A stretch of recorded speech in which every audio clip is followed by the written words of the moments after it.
Conocerán la verdad y la verdad los hará libre. El día de hoy presentan estudios bíblicos a través de la Biblia, un análisis contextualizado, exegético y hermenéutico de la Biblia, desde Génesis hasta Apocalipsis, capítulo por capítulo, versículo por versículo, estudiaremos la Biblia para crecer en el conocimiento de la palabra de Dios. Estos estudios fueron diseñados por el teólogo erudito John Berno Magui y fueron narrados por el pastor Samuel Montoya. Acompáñenos en este interesantísimo recorrido bíblico a través de la Biblia. Los dejo con el estudio Ahora del ya día hemos de hoy. notado el gran Amén. contraste entre la pompa y el resplandor de los reunidos allí en este palacio y la completa simplicidad de los guardias con su prisionero encadenado entre ellos. También debemos imaginarnos el contraste entre Pablo y el rey Agripa.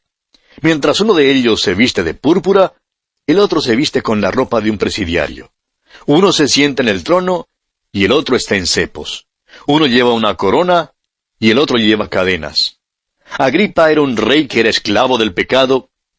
Pablo, en cambio, era un preso encadenado, pero que se regocijaba en la libertad de tener sus pecados perdonados y en la libertad que hay en Cristo Jesús. Agripa era un rey terrenal al cual no le era posible libertad ni a Pablo ni a sí mismo.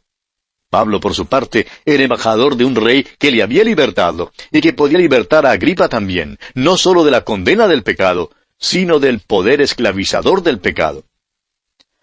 Ahora recordemos que el rey Agripa era miembro de la familia de Herodes. Pertenecía a la familia más mala que se conozca. Es la familia más mala que se menciona en la Biblia. Agripa era un hombre inteligente y un gran hombre a pesar de sus antecedentes. Era judío, conocía la ley mosaica, por lo menos conocía su letra. Y Pablo se regocijaba en esto porque tuvo la oportunidad de hablar a un hombre que era instruido, alguien que comprendería la naturaleza de las acusaciones. Ahora dijimos antes que no podemos menos que creer que Pablo se puso algo impaciente durante estos 2 años que había estado prisionero allí en Cesarea. Había comparecido ante la multitud en Jerusalén, ante el tribuno y luego ante Félix. Después de esto compareció privadamente ante Félix muchas veces, y luego apareció ante Festo. Ahora lo vemos ante Agripa. Muchas veces parece ser lo de siempre. No es culpable de nada y sin embargo le detienen y le mantienen en la cárcel todo este tiempo. Hasta ahora, ninguno de los gobernantes ante quienes Pablo compareció había podido comprender las acusaciones que se elevaban en su contra. Tampoco entendieron el Evangelio. Esto es verdad aún en cuanto al tribuno en Jerusalén.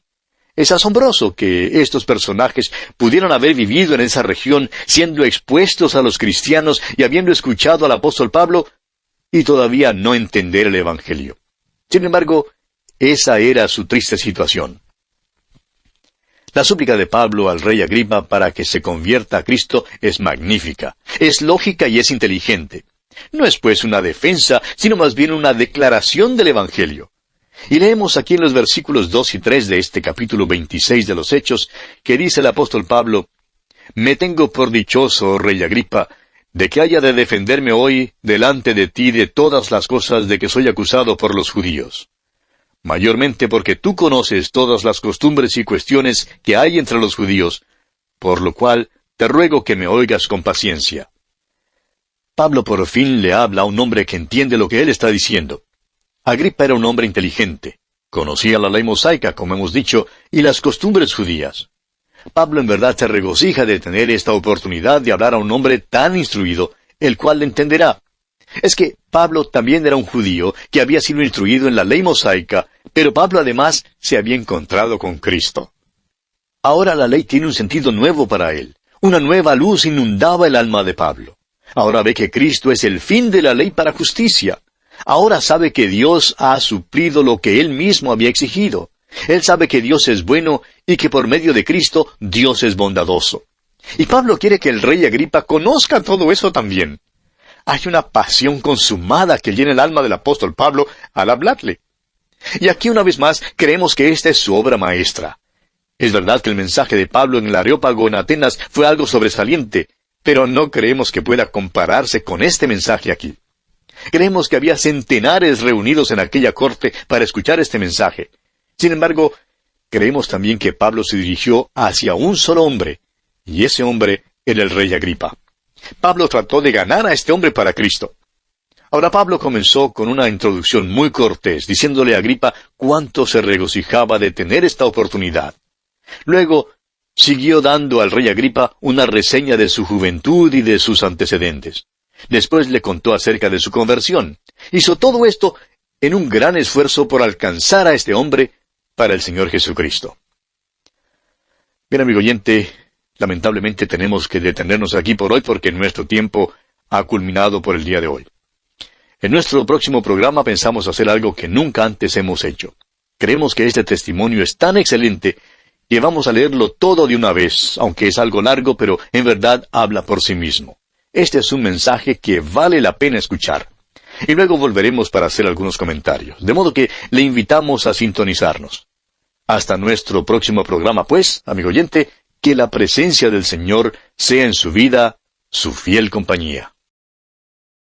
Continuamos hoy estudiando el capítulo 26 de los Hechos de los Apóstoles.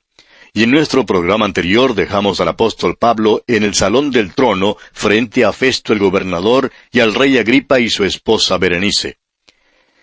Y vimos que Agripa dio a Pablo permiso para hablar de sí mismo. Y entonces Pablo, extendiendo la mano, comenzó su defensa. Ahora notamos que Pablo comenzó con una introducción muy cortés, diciéndole a Agripa cuánto se regocijaba de tener esta oportunidad. Luego siguió dando al rey Agripa una reseña de su juventud y de sus antecedentes. Le contó después acerca de su conversión. Y dijimos que Pablo había hecho todo esto en un gran esfuerzo para alcanzar a este rey Agripa para Cristo. Al terminar dijimos también que pensábamos hacer hoy algo que nunca antes hemos hecho. Creemos que este testimonio de Pablo aquí es tan excelente que vamos a leerlo todo de una vez. Es algo largo, pero esperamos que usted, amigo oyente, lo escuche porque en verdad habla por sí mismo. Este es un mensaje que vale la pena escuchar. Luego volveremos para hacer algunos comentarios. Comencemos pues leyendo a partir del versículo 2 de este capítulo 26 de Hechos y leeremos hasta el final del capítulo. Me tengo por dichoso, oh rey Agripa, de que haya de defenderme hoy delante de ti de todas las cosas de que soy acusado por los judíos. Mayormente porque tú conoces todas las costumbres y cuestiones que hay entre los judíos, por lo cual te ruego que me oigas con paciencia. Mi vida, pues, desde mi juventud, la cual desde el principio pasé en mi nación, en Jerusalén, la conocen todos los judíos, los cuales también saben que yo desde el principio, si quieren testificarlo, conforme a la más rigurosa secta de nuestra religión, viví fariseo. Y ahora, por la esperanza de la promesa que hizo Dios a nuestros padres, soy llamado a juicio. Promesa cuyo cumplimiento esperan que han de alcanzar nuestras 12 tribus, sirviendo constantemente a Dios de día y de noche. Por esta esperanza, oh rey Agripa, soy acusado por los judíos. ¿Qué? ¿Se juzga entre vosotros cosa increíble que Dios resucite a los muertos? Yo ciertamente había creído en mi deber hacer muchas cosas contra el nombre de Jesús de Nazaret, lo cual también hice en Jerusalén. Yo encerré en cárceles a muchos de los santos, habiendo recibido poderes de los principales sacerdotes, y cuando los mataron, yo di mi voto. Y muchas veces, castigándolos en todas las sinagogas, los forcé a blasfemar, y enfurecido sobremanera contra ellos, los perseguí hasta en las ciudades extranjeras. Ocupado en esto, iba yo a Damasco con poderes y en comisión de los principales sacerdotes, cuando a mediodía, oh rey, yendo por el camino, vi una luz del cielo que sobrepasaba el resplandor del sol, la cual me rodeó a mí y a los que iban conmigo. Y habiendo caído todos nosotros en tierra, oí una voz que me hablaba y decía en lengua hebrea, Saulo, Saulo, ¿por qué me persigues? Dura cosa te es dar coces contra el aguijón. Yo entonces dije, ¿quién eres, Señor? Y el Señor dijo, yo soy Jesús, a quien tú persigues.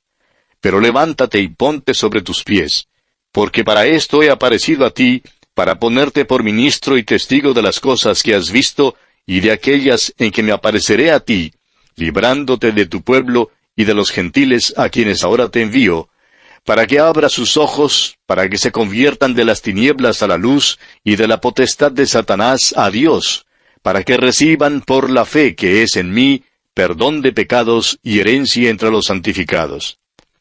Por lo cual, oh rey Agripa, no fui rebelde a la visión celestial, sino que anuncié primeramente a los que están en Damasco y Jerusalén y por toda la tierra de Judea y a los gentiles, que se arrepintiesen y se convirtiesen a Dios, haciendo obras dignas de arrepentimiento. Por causa de esto, los judíos, prendiéndome en el templo, intentaron matarme.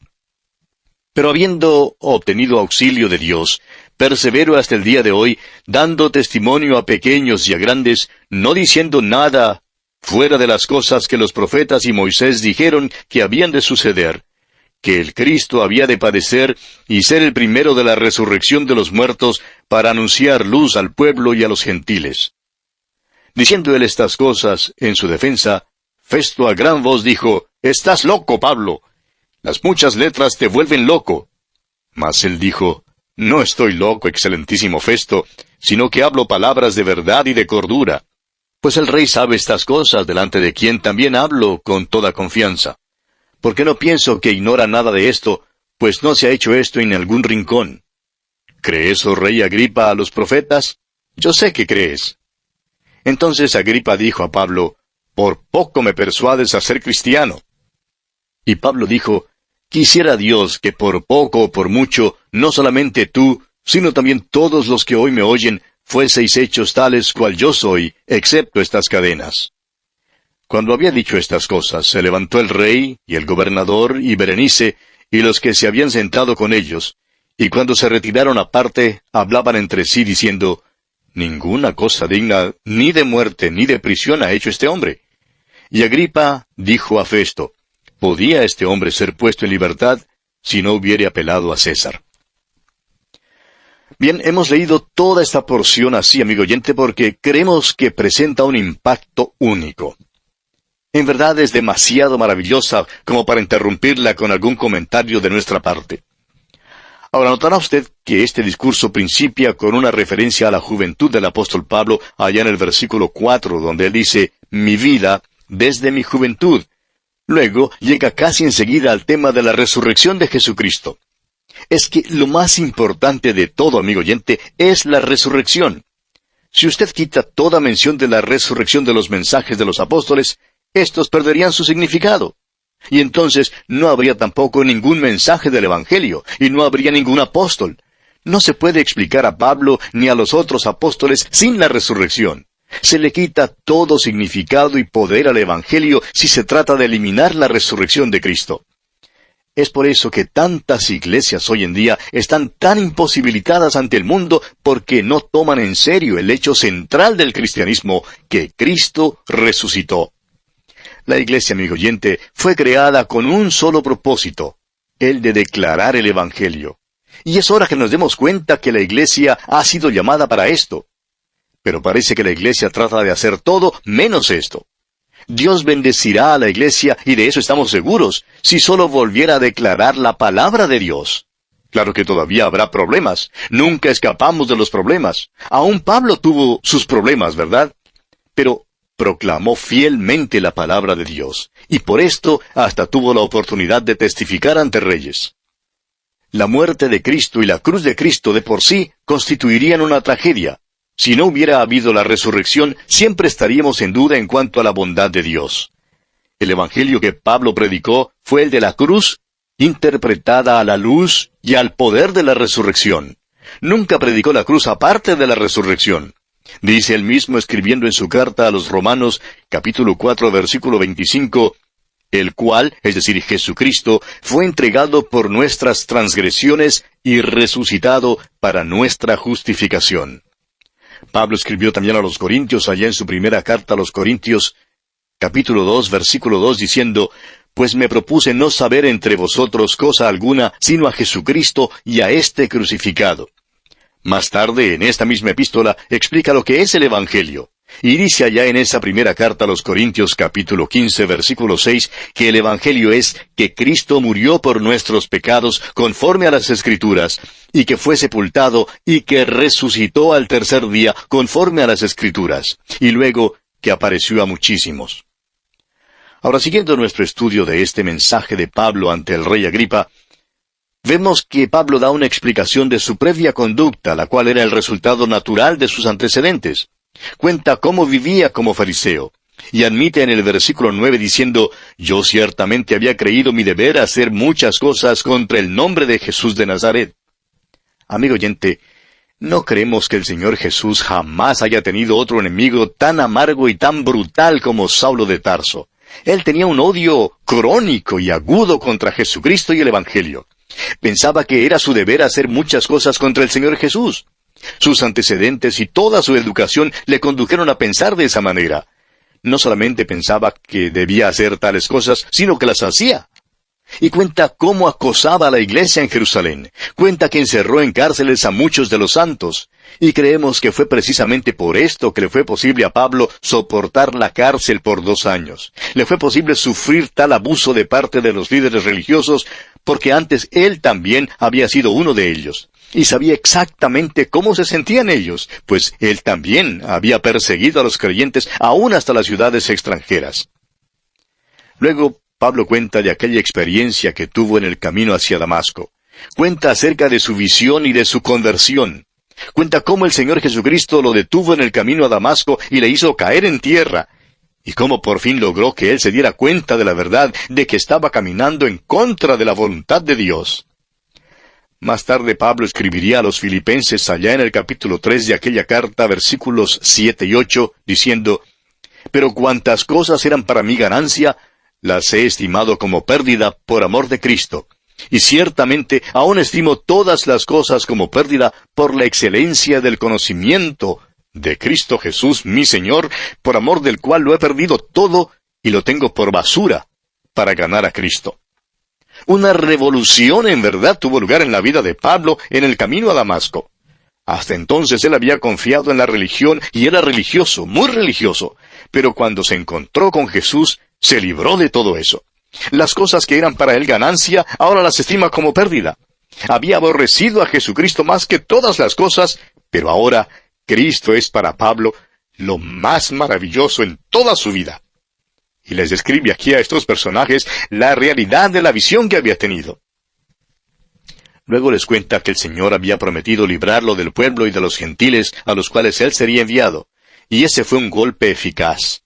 Aquí está él, parado ante el gobernador Festo y ante el rey Agripa, testificándoles, y no le pueden tocar. Era un ciudadano romano y había apelado a César. Se va a Roma y estos dos no lo pueden tocar. Fue exactamente como el Señor le había dicho que sería. El Señor había prometido librarle de aquellos ante quienes sería enviado. Pablo cuenta ahora acerca de su respuesta a la visión. Y dice en el versículo 19, «Por lo cual, oh rey Agripa, no fui rebelde a la visión celestial». Y luego le pregunta al rey, «¿Qué habrías hecho tú en tal caso? ¿Habrías obedecido la visión? Estoy seguro que tú habrías hecho lo que yo hice». Pablo, pues, no fue rebelde a la visión celestial. Y entonces sigue declarando que nada de esto es contrario al Antiguo Testamento, sino que en cambio es un desarrollo y un cumplimiento del Antiguo Testamento. Dice en el versículo 22, «Pero habiendo obtenido auxilio de Dios, persevero hasta el día de hoy, dando testimonio a pequeños y a grandes, no diciendo nada fuera de las cosas que los profetas y Moisés dijeron que habían de suceder». Y deja en claro que no ha hecho nada contrario al Antiguo Testamento. Ahora presenta el Evangelio al rey Agripa y a todos los demás que están presentes. Y dice en el versículo 23 que el Cristo había de padecer y ser el primero de la resurrección de los muertos para anunciar luz al pueblo y a los gentiles. Este, amigo oyente, es el Evangelio. Cristo sufrió, murió, fue sepultado y resucitó de los muertos. Los apóstoles nunca predicaron ni un sermón sin hacer mención de la resurrección. Creemos personalmente que nunca debemos predicar la muerte de Cristo sin enseñar también la resurrección de Jesucristo. Todo sermón debe ser un sermón sobre la resurrección. Todo sermón debe contener la resurrección. El mensaje de Pablo hizo su impacto. Confronta a todos estos hombres con el hecho de que Dios se ha entremetido en la historia de los hombres y que Dios ha hecho algo por los hombres. Dios ha demostrado su amor en Cristo Jesús. Como dijo el Señor Jesucristo mismo allá en el Evangelio según San Juan capítulo 3 versículo 16, «Porque de tal manera amó Dios al mundo, que ha dado a su Hijo unigénito, para que todo aquel que en él cree no se pierda, mas tenga vida eterna. Notemos ahora que hay un hombre allí presente que en verdad ha estado en una situación difícil por mucho tiempo. Y ahora verdaderamente está en una situación difícil. Ese hombre es el gobernador Festo. Festo interrumpió pues a Pablo a gran voz diciendo aquí en el versículo 24, «Estás loco, Pablo, las muchas letras te vuelven loco». Francamente creemos que es una lástima que Festo hubiera interrumpido así. Ahora note usted cuán cortésmente Pablo le contesta. Pablo le contestó con calma, y así demuestra que no estaba loco ni que tampoco era un fanático. Y le dice aquí en los versículos 25 y 26, «No estoy loco, excelentísimo Festo, sino que hablo palabras de verdad y de cordura.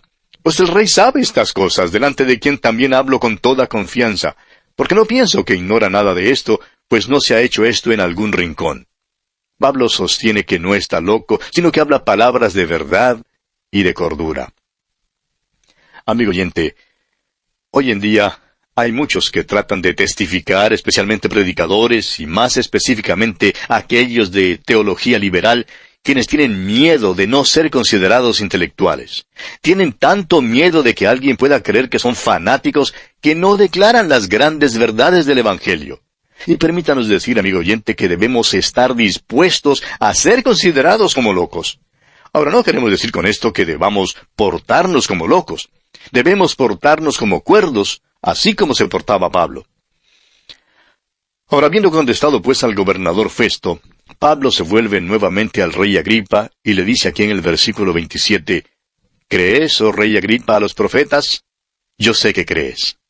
Pablo reconoció el hecho de que a uno le es posible creer en los hechos sin reconocer que esos hechos puedan tener un significado y aplicación personal. Los hechos comprobados del Evangelio son que Jesús murió y resucitó. Sin embargo, es su relación personal con estos hechos lo que es esencial e importante. ¿Qué relación tiene usted, amigo oyente, con los hechos de la muerte, la sepultura y la resurrección de Cristo? ¿Los ha apropiado usted personalmente y ha depositado su fe en Cristo Jesús? Si se ha apropiado de ellos, ¿entiende usted que Dios se lo cuenta a usted por justicia? Dios le ve a usted como si usted hubiera muerto, hubiera sido sepultado y resucitado a una nueva vida en Cristo. Estos entonces no son tan solamente unos hechos fríos, sino la substancia misma de una nueva relación. Esto es lo que Pablo escribió a los Gálatas, cuando les dice allá en el capítulo 2 de su carta, versículo 20, «Con Cristo estoy juntamente crucificado, y ya no vivo yo, mas Cristo vive en mí, y lo que ahora vivo en la carne, lo vivo en la fe del Hijo de Dios, el cual me amó y se entregó a sí mismo por mí». Agripa era un hombre inteligente, y respondió de la manera siguiente aquí en el versículo 28, «Por poco me persuades a ser cristiano». Amigo oyente, ¿sabe usted que es posible ser casi cristiano y luego estar perdido para toda la eternidad? ¡Cuán trágico es eso! El casi simplemente no sirve para nada. O bien usted acepta a Cristo, o bien no acepta a Cristo. En realidad, amigo oyente, a ningún teólogo le es posible sondear las profundidades de la salvación y su significación. O usted tiene a Cristo, o no tiene a Cristo. O confía en Cristo o no confía en Cristo. O Jesucristo es su Salvador o no es su Salvador. Es una de las dos cosas. No hay tal cosa como una posición intermedia. Ese casi, amigo oyente, simplemente no vale. Pablo contestó entonces aquí en el versículo 29, «Quisiera Dios que por poco o por mucho, no solamente tú, sino también todos los que hoy me oyen, fueseis hechos tales cual yo soy, excepto estas cadenas». Pablo está diciendo que quisiera que ellos tuvieran la misma relación con Cristo y ser como Él es, excepto las cadenas. No quiere poner estas cadenas a nadie. Este es el hombre que había sido un fariseo orgulloso y celoso. Este es el mismo hombre que unos pocos años antes habría estado dispuesto a encadenar a Cristo mismo y haberlo matado. Antes, Pablo había hecho todo lo posible por encarcelar a los cristianos y matarlos. Pero ahora ha cambiado de actitud y quiere que todos lleguen a ser cristianos y que tengan una relación vital y personal con Jesucristo. Quiere que hagan una transacción con Cristo. Uno no puede menos que admirarse de la poderosa transformación que se ha operado en la vida de Saulo de Tarso. Ahora, ¿cómo se explica eso? La respuesta es que Jesús vive. Había resucitado de los muertos y se había revelado. Es por eso que Pablo dijo muy temprano en su testimonio ante Agripa que ¿se juzga entre vosotros cosa increíble que Dios resucite de los muertos? No hay nada irrazonable en cuanto a eso. Dios es el Dios de los vivos. Ahora, puesto que la resurrección es verdad, también es verdad que hay otro juicio venidero. Habrá otro trono y Jesús estará en ese trono. Si va a haber un juicio, habrá también presos. Y amigo oyente, o bien usted se ha postrado delante de Él y le ha aceptado como su Salvador, o algún día tendrá que rendir cuentas a Dios. Y amigo oyente, la resurrección es tan importante para el inconverso como lo es para el creyente. Para el inconverso, el Cristo resucitado se aparecerá como juez. Leamos ahora una vez más los versículos 30 a 32 de este capítulo 26 de los Hechos. Cuando había dicho estas cosas, se levantó el rey y el gobernador y Berenice y los que se habían sentado con ellos, y cuando se retiraron aparte, hablaban entre sí, diciendo, «Ninguna cosa digna ni de muerte ni de prisión ha hecho este hombre». Y Agripa dijo a Festo, «¿Podía este hombre ser puesto en libertad si no hubiera apelado a César?» Es obvio ahora que Pablo tiene que ir a Roma. Hemos mencionado antes que hay quienes dudan que Pablo hiciera lo correcto cuando apeló a César. Algunos creen que se equivocó, pero insistimos en que Pablo no se equivocó de ninguna manera. En su epístola a los romanos, Pablo oró que le fuera posible ir a Roma y les pidió que oraran que pudiera ir. Escuche usted lo que dice allá en su carta a los Romanos capítulo 1, versículos 10 y 11. Dice Pablo, rogando que de alguna manera tenga al fin, por la voluntad de Dios, un próspero viaje para ir a vosotros, porque deseo veros para comunicaros algún don espiritual, a fin de que seáis confirmados. No hay duda, pues, que Pablo irá a Roma. Ahora usted quizá dude que Pablo tuvo un próspero viaje. Un predicador en cierta ocasión expuso una serie de mensajes para jóvenes, y el título de esa serie fue El próspero viaje de Pablo a Roma. Sí, amigo oyente, Pablo tuvo un próspero viaje. Fue la voluntad de Dios que él fuera a Roma. Y así concluye nuestro estudio de este capítulo 26 de los Hechos.